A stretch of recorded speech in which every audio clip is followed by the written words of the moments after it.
Son Excellence, Monsieur Leslie Voltaire, président du CPT, Excellence, Monsieur le Premier ministre, Mesdames et Messieurs les membres du gouvernement, Monsieur le commandant-chef des forces armées d'Haïti,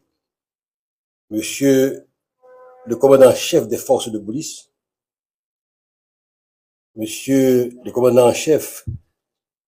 des forces de la mission multinationale de soutien à la sécurité, distingués représentants de la société civile, Mesdames, Messieurs les membres de la presse parlée, écrite et en ligne,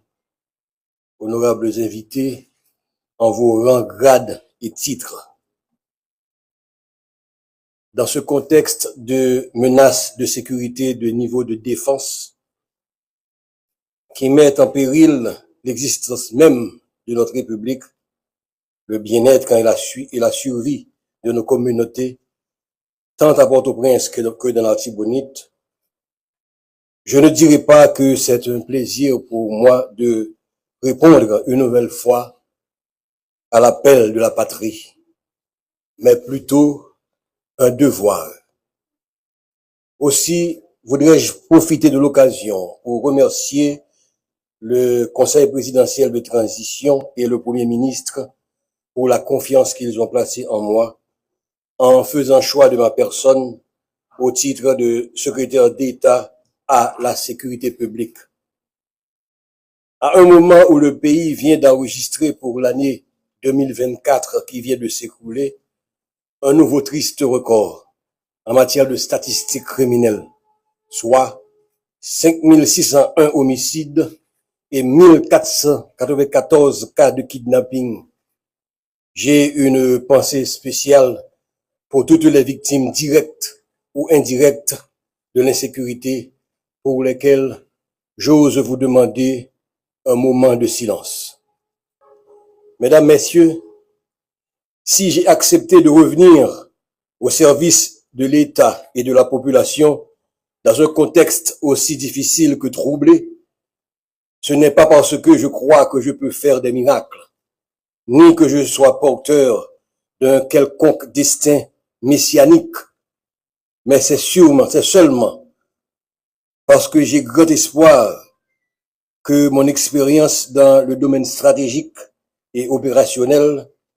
associée aux compétences professionnelles de collaborateurs choisis sur mesure, pourront apporter une contribution significative dans ce grand chantier de la reconstruction de la gouvernance sécuritaire du pays. Évidemment, je ne me berce pas d'illusions sur l'ampleur des tâches qu'il convient d'abattre dans un délai que nous voulons le plus court. Redynamiser l'action des forces de police et des services de renseignement de sorte à optimiser les résultats opérationnels sur le terrain en ce qui concerne notamment la lutte contre l'insécurité. Coordonner l'action des principaux organismes publics coproducteurs de la sécurité de manière à générer un effet de complémentarité contrôlée dans le processus de sécurisation du territoire. Proposer au gouvernement une politique nationale de sécurité publique afin de permettre aux acteurs de sécurité d'agir avec une plus grande proactivité et une plus grande capacité de ciblage des menaces de sécurité. Et finalement, offrir à l'état-major de la PNH un encadrement technique pour lui permettre de renforcer la gouvernance interne de l'institution et d'améliorer le niveau de confiance de ses membres dans le commandement et le niveau de confiance de la population dans les forces de police. Tous ces défis qui nous paraissent colossaux sont pourtant nécessaires